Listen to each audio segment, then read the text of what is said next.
he came home that night and went, Mum, I can't do this. If I keep doing this, I don't know what's going to happen. I can't do it. The amount of times that we've talked him back off the ledge was hard. We've had to call them back from suicide because the world's not accepting. I've got the lived experience of it's not that hard to accept like your trans kids, your trans friends and stuff like that. My boyfriend at the time that I started dating was trans, and as I was learning about his experiences and how he felt and everything, I was kind of like, and within a few months I was like, yeah, okay, I'm a trans guy, cool, let's get this going. While you always want to hope that your family are going to be accepting, there's that, you always have that moment of like, but I don't know. Hi, I'm Wes Shelbourne, Executive Head of the Just Lincolnshire service of Lincolnshire YMCA. We exist to create a fairer and more inclusive county where everyone has the opportunity to belong and to thrive. These conversations unlock really quite difficult and sensitive issues that people want to know more about, and it's also an opportunity for people to share their lived experience. So this conversation is going to explore gender reassignment either from a family member point of view or from a very personal lived experience point of view. I think it's really important to listen to this and to engage with this, because I think we get to hear and see a viewpoint that's often missed in the divisiveness of the national narrative, where you're either on this side of the fence or on the other side of the fence. So YMCA Lincolnshire is very much driven by its core values, and one of those is around speaking out and another one is around welcoming.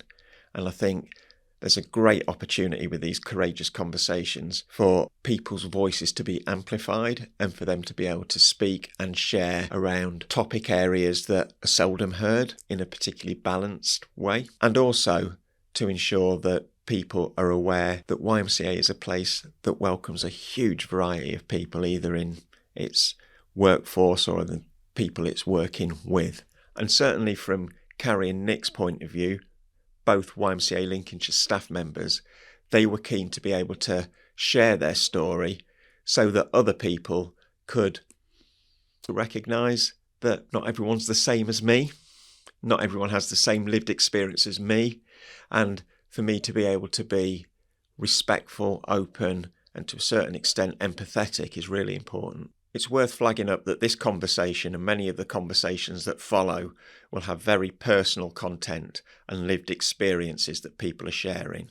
So just to be aware of this when you begin your listening journey with these courageous conversations. So let's join Mandy as she begins the conversation with Carrie and Nick exploring gender reassignment. Morning. Good morning. Morning. So I'm here this morning with Carrie and Nick from Lincolnshire YMCA. Hello. And we're here to talk about your lived experiences this morning, and thank you ever so much for sharing this with us. It's really important that people and ourselves are able to hear the stories that of your lived experiences, so that sharing encourage other people to come along and share with us as well. So we all know that we're not living in an isolated bubble, but we're supported by people. Yeah. Lovely. So thank you. Thank you for having us. Yeah, thanks for the opportunity. I think it's really important that we get these messages out, especially at this time with stuff that's going on in the world. Wonderful. Thank you. Much appreciated. And I know both of you are part of our EDI forum.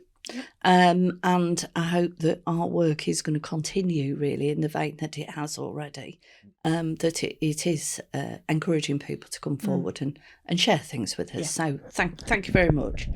So Carrie, you're the mum of two young people who are in the process of transitioning. Yes. And we're going to talk about that from a mum's perspective. Yep. And Nick, you've been through the process and are here to tell us your story. Fabulous. Yes. So, Carrie, would you want to just start? Okay, so the youngest was the first person to come out. They'd had sex education at school, and it started their journey of, well, this isn't quite me. They came to me and said, Mum, this doesn't feel like me anymore. This name does not feel like it's mine. Okay, so who do you feel like? And I feel really lucky that my youth worker head came out before my mum head came out, because my mum head probably would have gone, no, no, no, no, no, no. But my youth worker head came out and I went into supportive mode. They went through a journey over probably about 6 months of trying to figure out where they were and who they were. We went through 2 names, I think it was, neither which felt like they were the right one. And we went from non-binary. They explored non-binary. They explored demi-girl, demi-boy. And then they went, Mum, neither of those is right. I was like, okay, so where does feel right? I think I'm a boy. Okay, let's explore that then. And we couldn't find a name that worked for him. We'd gone through all sorts of different names. None were right. And we were heading into school for year 6. And literally that day. And he wanted me to tell school, this is what's going to names, these are the pronouns. And we still hadn't got a name, and we're driving down the road. And it had been raining really badly. And there was a rainbow over the top, and we both looked at each other and went, that's it. Yes, because they are a rainbow child, which is what is known as a child born after a loss. Mm-hmm. But also they've always known that they were part of the LGBTQ rainbow. And then I let them choose how they spelt it, and closed my eyes every time he spelt it like that. But we were all a bit weird in our house, so it had to be spelt a bit differently. And yeah, we went then on a journey of how do we best support. Schools did their best, but moved up to year 7 at local school. And to say it was ridiculous. The final step or the thing that broke the most was he'd been going to this one particular teacher who was the pastoral gentleman, and had been told constantly that everything that he was saying to this pastoral man was going to his form tutor. And then they had a Learning for Life day on bullying, and he sat in front of and behind his bullies.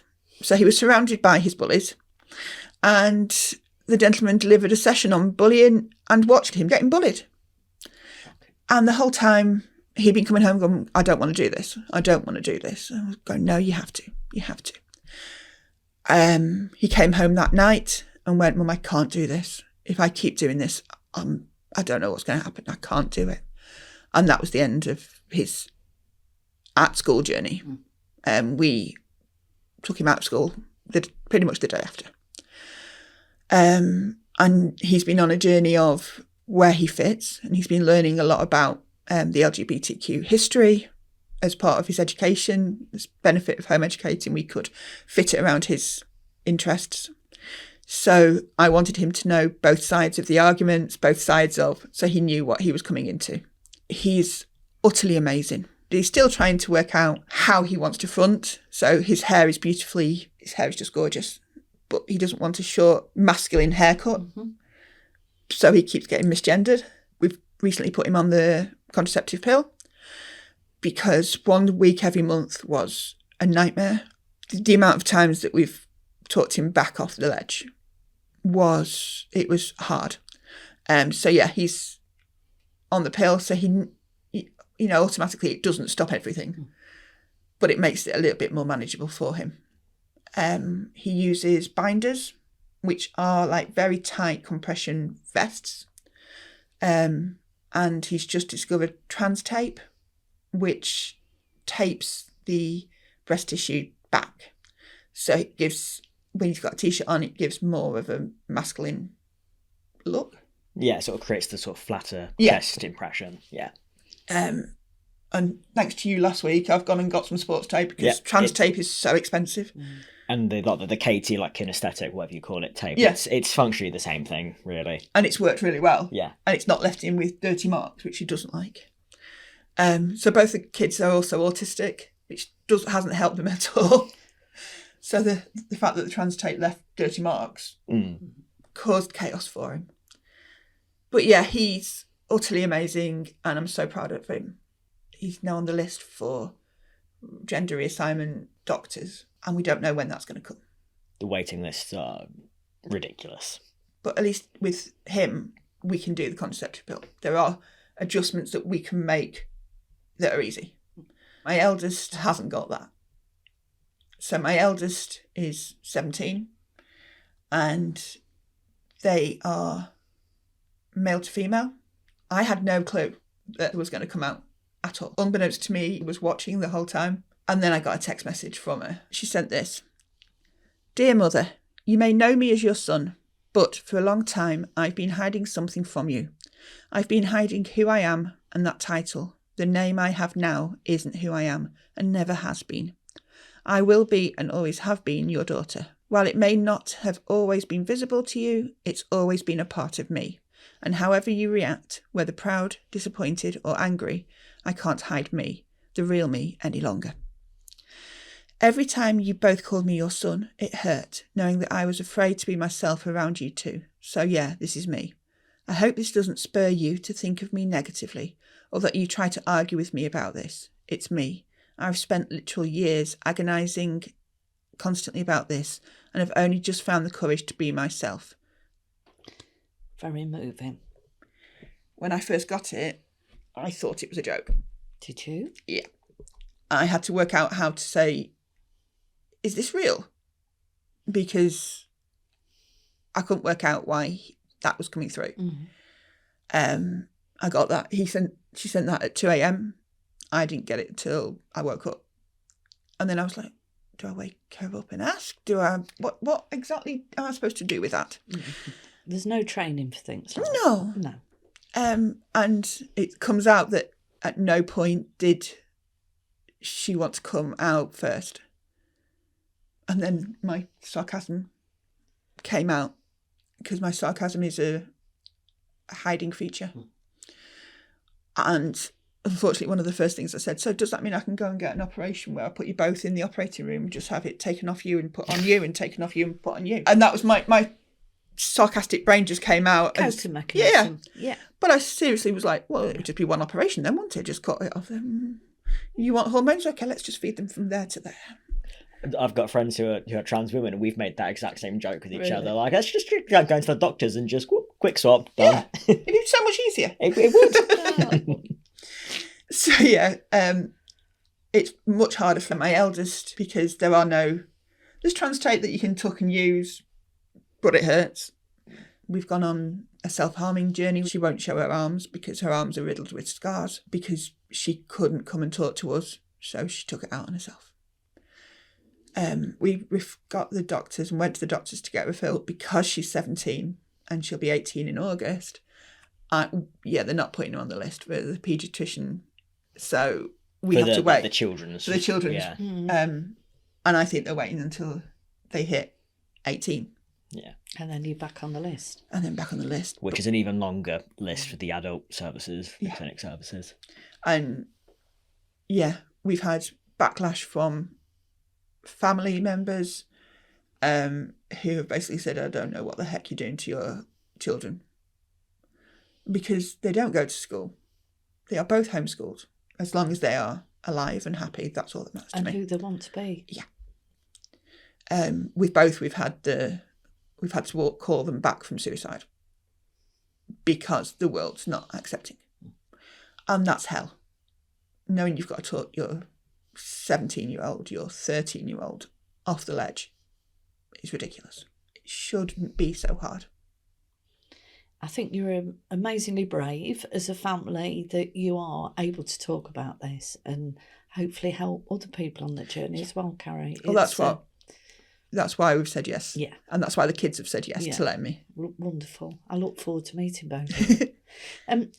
When we did chat last week, when we were talking about this, some of the obvious things that had never occurred to me and probably not occurred to other people were things like periods. When periods are evident, boxers aren't really conducive to periods. No. There are some small companies that make sort of like product friendly boxes and stuff, but again, they can be a bit pricey and what. It's not kind of so commonly available that you can just like nip down to the shops and get it, unfortunately. And I've tried saying, look, just wearing briefs underneath the boxes, briefs would help. That's what I used to do. So during period weeks, he will stay inside. Anytime he moves, he will go to the loo and change. We go through sanitary towels like toilet roll. It's changed every time they stand up, which is just, the thought is just horrific. And all of this is self-funded because there's no support on the National Health Service for this type of help, really, is there? There's no support, full stop. No. And they're pulling back all the NHS help. Yeah. And it was already pretty bare bones beforehand. Yeah, I get scared about what the kids are going to be facing because steps have been made backwards in recent. We should be going forwards and forwards, but the last sort of 3-4 years, it's gone backwards. With funding and recognition, and public opinion. Yeah. A few prominent figures have come forward, like with openly transphobic rhetoric and opinions, and it's kind of almost popularized it. Like people who have those other people who have those same like transphobic viewpoints will see these famous people, but they're saying what I'm thinking. It's okay for me to openly also be saying this, and it's just escalated and escalated. And I guess social media is added into all of that because it's always immediate, isn't it? Rather than 2 or 3 days. And while social media is often quite a positive place, unfortunately, you tend to get the negative first. Like that's where warriors. You open up Twitter or X or whatever you want to call it, and like you get hit with the negative first, and you have to kind of look for the positive, where really you should be able to just instantly see the positive. And ultimately, what does it matter to anybody else? If it's not impacting on somebody else, why is it relevant how we all live our lives? It's absolutely... It's ridiculous. Some of the comments that we've had, even from family, is, well, they're a girl. Their body's a girl, so they're a girl. I'm like, no, their body might be a girl, but their brain isn't. Their soul isn't. What do you think we could do as a society to make this transition easier for our young people? Understanding, educate themselves, open conversations, educate yourself about this isn't a choice people are making. This isn't a chosen, like I see on application forms, chosen gender. It's not a chosen gender. It's just a gender. My gender. Yeah. It's not a choice these people are making. I wouldn't walk up to you, for example, Mandy. What's your chosen gender? Like you're a woman, you're a woman, that's it. Like that's just you. Accept it. Yeah. That's just you. This is just me. Yeah. And in actual fact, when you talk about choices, you wouldn't put yourself through this, would you? Yeah. If it was a choice. Yeah. Yeah. I didn't wake up one morning and think, you know what, I want to potentially face endless ridicule and all sorts of horrible stuff just because I fancy using the men's loo. Like yeah, who would? Really? Oh yeah. We've had the local youth club and the leaders actually came to the house on Friday night saying, please use the disabled toilets because they want to safeguard him. I'm like, no, you don't want to safeguard him. You want to safeguard everyone else. What do they think he's going to do in that toilet? Yeah, right. Or conversely, if you think the other kids are going to be like bullying him or whatever in the toilet, talk to them about it. That's what needs to be done. They're the ones that need to be educated on that. Exactly. So now, like, I don't want to go back. And this was a youth club that is a local youth club that he had nothing to do with me. So he goes to my youth clubs, but I'm always there.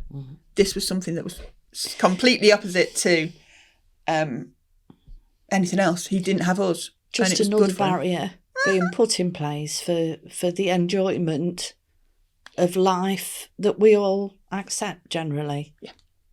We were having the conversation in the EDI meeting about it shouldn't be disabled toilets. If they called it accessible toilets, it might be a little bit more easier to swallow. Yeah. But people who don't know that he's trans, well, why is he using the disabled toilet? He should be free to use the accessible toilet if he wants to, but not have to. Yes. Yeah. And also, we've talked about making period products available, not just in the female toilets. And that, to me, was a revelation, ridiculously, that's something I'd never thought about, but have done now. And we're going to react to all of that. So without your input, we wouldn't have even thought about these things. So that's Yeah, it was something that was really important to me was the Ask Sandy campaign. Yes.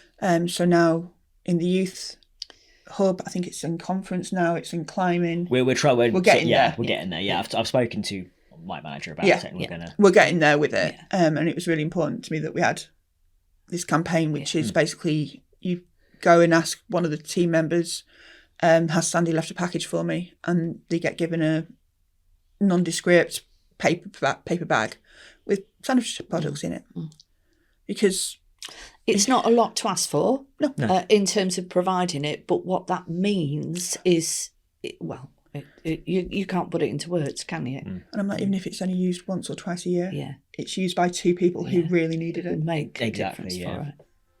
Thanks, Karen. That's all right. Thank you. We hope you're enjoying this podcast as well as finding it helpful and informative. We're passionate about people being able to share their stories and voices to be amplified. It might be that you have an idea for a topic for a podcast or a story that you think needs to be heard. If so, please contact us through our socials or visit us on justlincolnshire.org.uk. Let's head back to Mandy, who'll be talking with Nick, who'll be sharing his experience of what it's like to be transitioning. Just turning to you then, Nick, tell us your story, if you don't mind. I've got a bit of a different story to your kids. I've been very, very lucky with my transition. It's a privilege I'm very much aware of and in understanding of. The whole time I've not really faced the kind of hardships a lot of other trans people face, which is good, don't get me wrong, but like it makes me upset that other people have to go through all these hurdles, because I've got the lived experience of it's not that hard to accept like your trans kids, your trans friends and stuff like that. It's a bit mental. But I'd started college. I was about not long after my 16th birthday. And in my friend group, all sorts of people on the LGBT plus spectrum and whatnot. And my boyfriend at the time that I started dating was trans. And as I was learning about his experiences and how he felt and everything, I was kind of like, this is hitting a bit close to home here. So then I started going on my gender identity journey, and within a few months I was like, okay, I'm a trans guy. Cool, let's get this going. I was the college I went to was a bit far away from where I lived at home, so I had kind of a bit of the freedom to kind of explore myself and not have to worry about like family seeing me or like questioning me or anything like that. And my friends were all very, very wonderful. They're immediately like, cool, what are we going to call you? What's going on?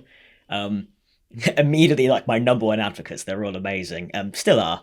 And then about a year later, I came out to my mum first via a letter. She was off work for a couple of days and I was about to head off to college, and I just wrote a little letter and I left it and bricked it the entire way to college. I was so nervous because while you always want to hope that your family are going to be accepting, there's that, you always have that moment of like, but I don't know.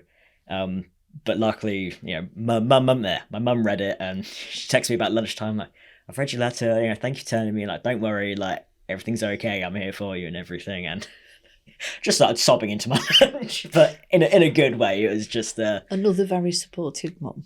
Yeah. And it was just that immediate like weight off my shoulders where, if nothing else, I've got my mum. But again, luckily my family were all incredibly supportive. My dad was a bit more surprised by it because my parents are split, have been my whole life, and I just hadn't really seen, he lived quite far away, so I hadn't really seen him much those last few years. So whereas my mum, like, it wasn't as much of a surprise for her. She'd seen like the more masculine like clothes, the shorter and shorter hair and whatnot. Whereas when I told my dad over the phone, he was like, oh, what? Okay. Bit of a surprise, but again, immediately supportive. And now like he doesn't bat an eyelid. I went to visit him not long ago. Went to the pub and he's like, this is my son, everyone, and whatnot. Like, no hesitation. I'm getting a little bit teary eyed. Tissue there. And thank you.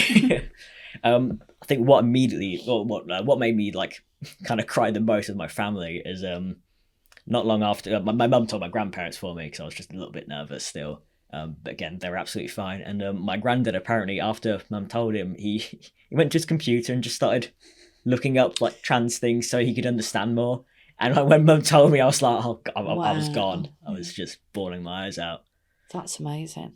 It was like I've gone. It's like the it's not difficult at all for people to educate themselves or just be open-minded, and I'm very, very thankful that my family have just the entire time been just amazing. Great.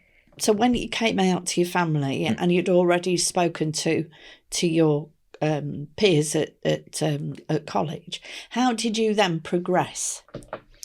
So that kind of year before I come out to my family, I was just very much in the social transition of it, where it's, haircuts, clothing, you just sort of alter your appearance and whatnot, which is through the social transition, which younger trans kids tend to go through that for a while before they move on to the medical part.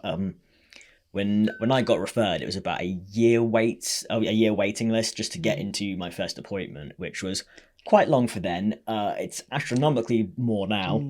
I was quite fortunate to have come out when I did, because I kind of hit that sweet spot before the waiting times just exploded.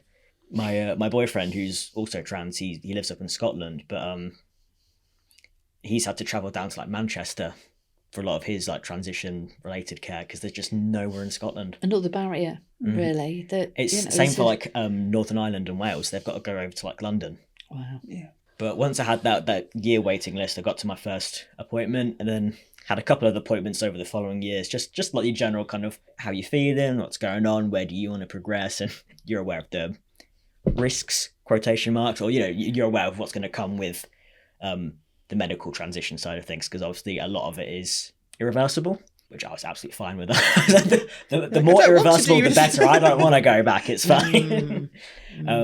So yeah, after that year point, I got referred on to prescribed my testosterone and my estrogen blockers.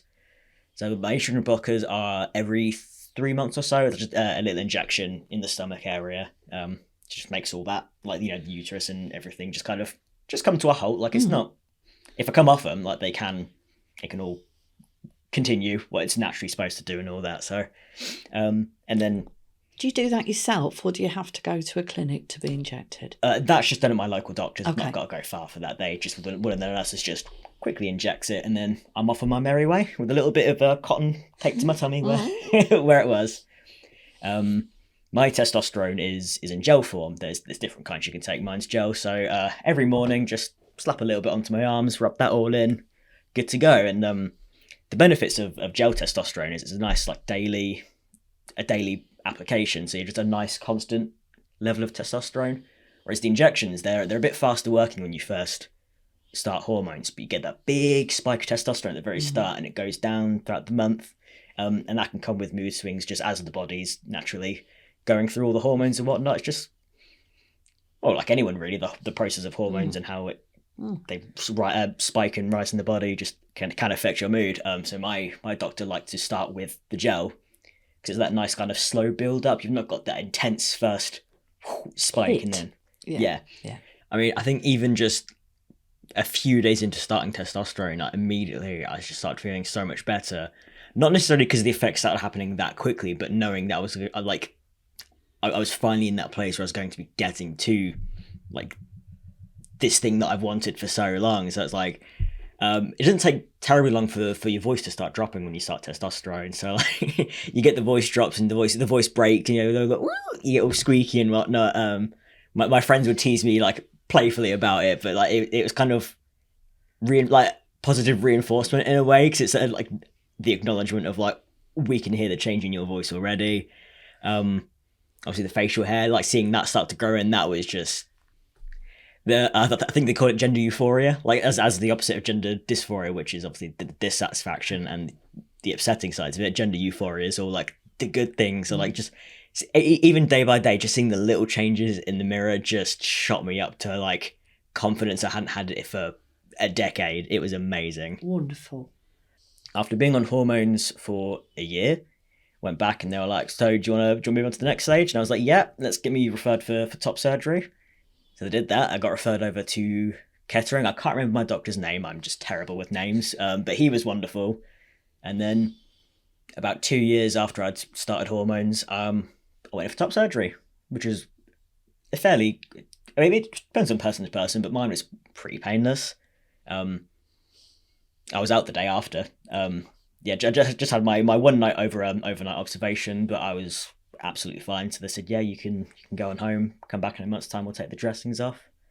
I was a bit of a T-Rex for a few weeks because obviously it's the chest area, you can't really move your arms. Yeah.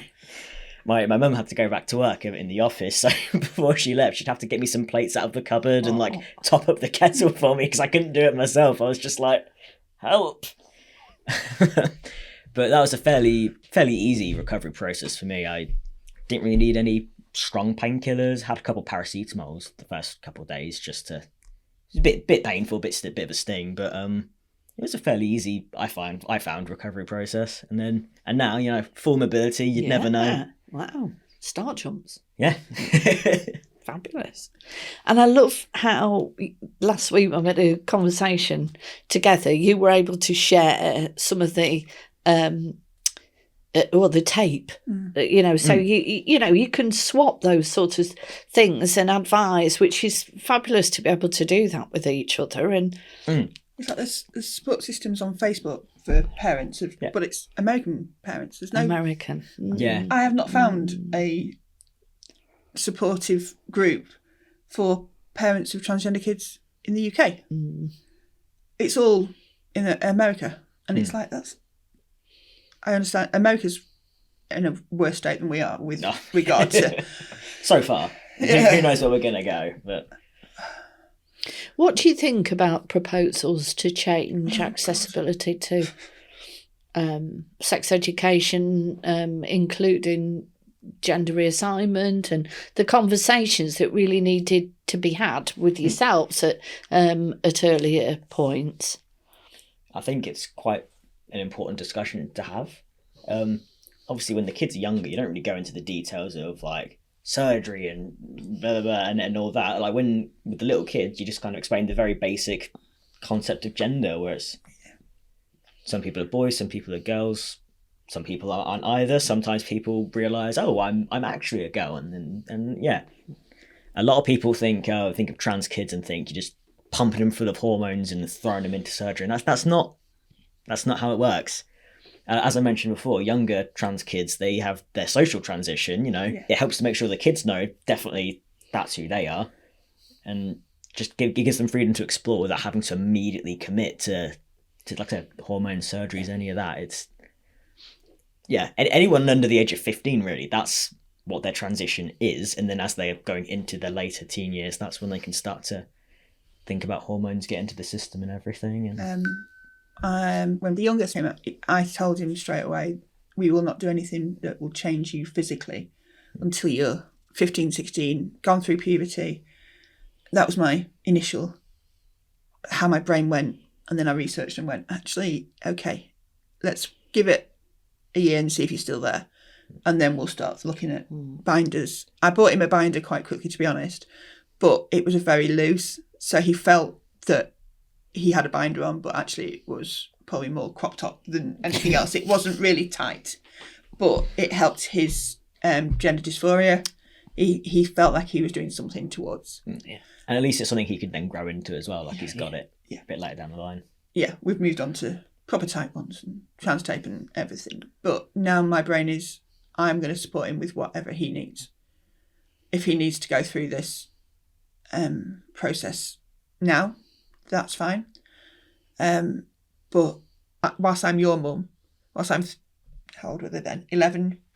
Whilst I'm 11-year-old mum, I'm also 18-year-old you's mum. I'm also 25-year-old you's mum. I want to make sure that A, you're alive, because the incidence of suicide within transgender kids and transgender people in general is quite high. Mostly due to lack of acceptance, though, which, I mean, me and you both know that, but for clarification's sake, it's less, I'm trans, I hate myself and stuff. It's more the lack of acceptance you get drives you to that mental place. So the abuse that you receive and ridicule and misunderstanding of people who... If acceptance was more, accepted, if there's more acceptance, you'd find those rates of suicide and self-harm would decrease by a massive amount. Yeah. Thanks for that. It's... So I didn't mean it's to the interrupt. education side. No, you're fine. So yeah, I was determined that I wasn't going to do anything. And then once I'd spent a lot of time research, educating myself, I was like, yeah, they can change the body because their mind, I can't change the mind. It's already changed. Yeah. I've got a really probably very obvious question, but at what point do you get either a new birth certificate or a certificate which registers your name? I actually don't technically have mine yet. Okay. I've gotten my gender marker changed and whatnot because I need a new passport. So went through the whole process of that, where I needed a letter off my doctor from the gender clinic just to be like, just to say I'm treating this person. I can confirm like he's not going to like change his mind, like, you know, and what his gender marker changed back. So can you please change it to male for him? And with the name change, so I went through the deed poll process first of changing my name and whatnot, and then my title was Mr. Nikolai, blah, blah, blah, blah, blah. So I sent that along with that letter from my doctor, and then I got my passport changed. So I've got that and whatnot, that's fine. But the process for getting a new like birth certificate and a gender recognition certificate, I've not done it mostly due to laziness. It's a bit of a faff. You have to provide, I believe this is the way it's still done. You've got to provide various documents to show like you've been living as this name, this gender for so long, and the thing that's holding back is you have to submit it to an anonymous panel basically, who then have to decide, yeah, you're trans enough, you can have your gender mark legally like recognized and changed. Wow. Yeah, so you need that before you can get a new birth certificate. So it's another hurdle, another barrier. Yeah, and like I said, I could probably get that done, to be fair. It's mostly been due to laziness, but it's just it's the idea as well that I have to do. I can't just be like, I've clearly been living like this for almost a decade now. Like, can I get my gender recognition certificate? And they're like, no, not without this bunch of random people deciding that's okay. And I guess that's costly as well. Is that something you have to pay for? Yeah, I can't remember the exact amount, so I'm not going to estimate and whatnot. But I believe there is at least some kind of like financial fee. I don't think it's massive, but it's for some people that still could be quite a big hurdle. Absolutely. And I wonder what else going forward you may need that for. That would be if I get married, yes, I'd need that for that. Yes. If I want to be married in my legal in my name and my actual gender, I'd need that. Yeah. If I need my birth certificate for anything, currently I have to provide my old birth certificate and my deed poll, which can be a bit awkward because it immediately outs me if I don't really want to. So you haven't out yourself again, probably to apply for jobs and anything along those lines. It didn't stop at the point that you became who you are. Mm-hmm. There's a continuation there as well. And when I believe there was a petition recently, or somewhat recent, in recent years, to push to make it an easier process to get that gender recognition certificate, and the government just kind of went, no. Is there anything else that we've not talked about that you'd like to record, bring into the conversation? I think we've both said it's really important that if you don't know about it, educate yourself. Don't presume. And if you're going to educate yourself, make sure you're going to multiple sources, because a lot of people go into educating themselves, stumble onto more transphobic side of things and be like, oh, I know everything I need to know. Listen to podcasts like this where people talking about their actual lived experiences, because I feel like sometimes that helps more than just reading things online, actually hearing people talking about like what they're going through, what their kids are going through. I think also, like when we had our first conversation, if you don't know and you know a trans person, ask them. Yeah. Say, I don't want to be rude, but how does this work? How does that work? What does this, what does that? Majority of trans people are going to go, oh, thanks for educating yourself. Yeah. Here's the reality. Don't just go, oh, I'm going to go and research. Like you, Mandy, you were like, well, what does that do? What's a binder? We'd rather someone ask than presume and find out the wrong thing. Yeah. Although I may just add, if you are talking to a trans person about trans stuff, just as a little point of advice, don't immediately go into, what did your name used to be? Because no, they won't. 9 times out of 10, that is not a conversation that person wants to have. It's very personal. It's in the past. Exactly. Or going, oh, so have you had the surgery and stuff? Like, if you're good friends, you know, judge it out, because I've got friends who, if they ask me, I'm happy to talk to them because I know them. It's not just a random stranger asking me. But just keep in mind to not ask the really personal questions if which is common sense, really, because think. you wouldn't ask me a really personal question, but people are, I suppose, there is the curiosity value there, which pushes people over the edge, really. And I understand a lot of times it's not in like a harmful way. It's just a curiosity kind of thing, and I think to some people it doesn't quite occur to them. That's like, well, that's not quite okay. But once you say, oh, that's a bit personal, I don't like to, they're immediately like, oh, I'm so sorry. Like, yeah, you can tell when people are asking questions to genuinely learn, and when they're just asking questions to be not very nice. Let's put it that way. It's like, have I test the kids? Look, how do I differentiate between my memories of you before and you now? Because I have memories of my little boy doing something, but now you're a big young lady. Can I say the memories of in your dead name?